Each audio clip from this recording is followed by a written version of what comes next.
Bonjour et bienvenue sur Tech Clash. Aujourd'hui, on va parler des écouteurs sans fil. On nous promet une véritable révolution pour 2026, mais est-ce que c'est du concret ou juste du marketing? Pour décrypter tout ça, j'accueille notre expert. Bonjour. Bonjour. Alors, ça, c'est une phrase qui interpelle. Des écouteurs qui ont à peine 2 ou 3 ans, ils seraient déjà complètement dépassés. Et oui, complètement. Le saut technologique est vraiment immense. On ne parle pas de petites améliorations à la marge, mais d'une façon radicalement nouvelle de traiter et de transmettre le son sans fil. Parfait. Alors pour s'y retrouver, voici le programme du jour. On va explorer ensemble toutes les gammes de prix pour que tout le monde puisse se faire une idée claire de ce qui existe. Allez, on y va. Bon, rentrons dans le vif du sujet. Qu'est-ce qui a changé si vite, si radicalement pour mettre nos écouteurs au placard aussi rapidement? En fait, il y a deux révolutions qui se sont passées en même temps. D'un côté, on peut enfin transmettre un son sans aucune perte, ce qui était impensable en sans fil avant, et de l'autre, on a maintenant une intelligence artificielle qui gère activement le bruit autour de nous. Pour faire simple, le son lossless, donc sans perte de qualité, c'était un peu le Graal réservé aux gros casques filaires très chers. Maintenant, c'est devenu une réalité en Bluetooth. Mais le plus fou, c'est l'IA qui s'occupe de la réduction de bruit. L'écouteur ne fait pas que bloquer le son, il analyse et s'adapte à l'environnement en temps réel. Ce n'est plus un gadget de luxe, c'est la nouvelle norme.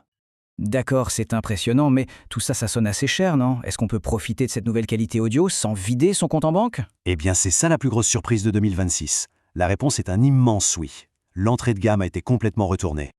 Et voici les deux rois de la catégorie. D'un côté, les Moondrop, eux, c'est pour les puristes, ceux qui veulent un son fidèle, naturel, exactement comme l'artiste l'a voulu. Et de l'autre, les CMF by Nothing, avec des basses bien péchues, une super expérience logicielle et même une petite molette physique sur le boîtier, ce qui est assez malin. On a donc deux philosophies différentes, mais dans les deux cas, une qualité sonore juste bluffante pour ce prix. Ah oui, carrément, moins de 50 €, c'est dingue. Il y a quelques années, à ce tarif, on avait un son à peine passable. Exactement.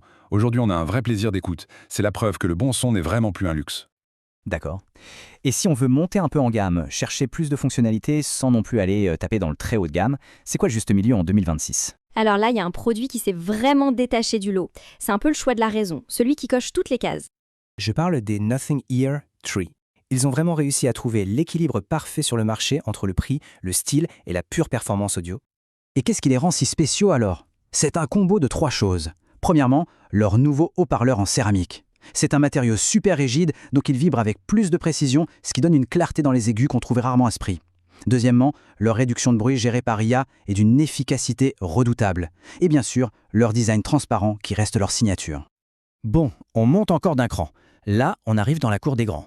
Sur le haut de gamme, comment les marques historiques comme Sony, Bose ou Sennheiser arrivent à se démarquer? La bataille doit être féroce. Elle l'est. Et c'est intéressant parce que chaque marque a vraiment choisi son camp.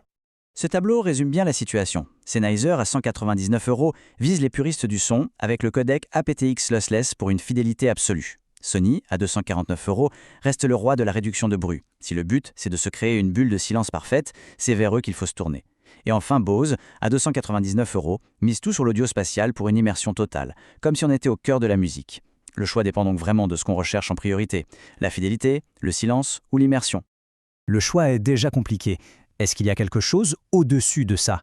Une sorte d'option sans aucun compromis, pour ceux qui veulent le top du top de la technologie. Oui, mais là, on quitte le monde de l'électronique grand public pour entrer dans celui de la haute fidélité nomade. Et à ce petit jeu, c'est une marque française, Devialet, qui règne en maître avec les Gemini 2. On ne parle plus juste d'écouteurs là, on parle d'une pièce d'ingénierie acoustique de très très haut niveau.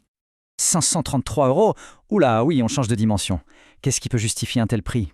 C'est une expérience sonore qui n'a juste rien à voir. On ne parle plus seulement de clarté ou de basse, mais de l'impact physique du son. Devialet appelle ça le son physique. Grâce à un haut-parleur en titane et à tout leur savoir-faire, ils arrivent à créer une pression acoustique énorme sans jamais la moindre distorsion. Pour se faire une idée, c'est comme avoir une de leurs enceintes fantômes en miniature dans chaque oreille. Le son a une dynamique, un impact qu'on ressent physiquement. C'est unique. C'est fascinant. Mais avant de finir, il y a une question essentielle pour tous ces modèles, du moins cher au plus luxueux, la durée de vie. Ces petits objets ont des batteries minuscules. Comment ça vieillit? C'est le point noir, le vrai talon d'Achille de cette technologie. Il faut être très clair là-dessus, la batterie, c'est le maillon faible. On estime qu'avec une utilisation quotidienne, des écouteurs perdent environ 20% de capacité de batterie chaque année. C'est énorme. Ça veut dire qu'au bout de 2 ans, l'autonomie a déjà bien diminué. Le conseil que je donne pour 2026, c'est de vraiment privilégier les modèles avec une charge rapide.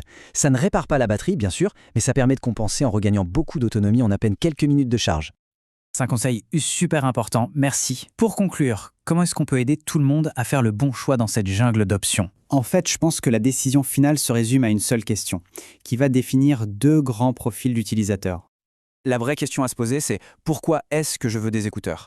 Si la réponse est pour m'isoler dans les transports, passer des appels nickel, en bref, un outil pour être productif, alors les meilleurs choix sont Sony et Bose. Si au contraire la réponse est pour ressentir l'émotion pure, la fidélité absolue, pour vivre la musique, alors il faut regarder du côté de Sennheiser ou, dans le luxe, Devialet.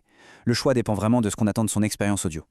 Merci infiniment pour toutes ces explications, c'était limpide. Maintenant, la parole est à la communauté. On est curieux, dites-nous tout.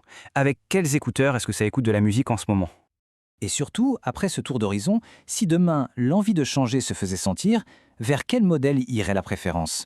Le petit Moondrop qui bouscule tout ou la démesure technologique de Devialet? Si ce guide a pu éclairer quelques lanternes, le petit pouce bleu fait toujours plaisir et bien sûr, pensez à vous abonner. On a mis tous les liens vers les produits dans la description ainsi qu'un lien vers l'article complet qui a servi de base à ce décryptage. Merci de nous avoir suivis et rendez-vous dès demain pour une nouvelle vidéo sur TechClash.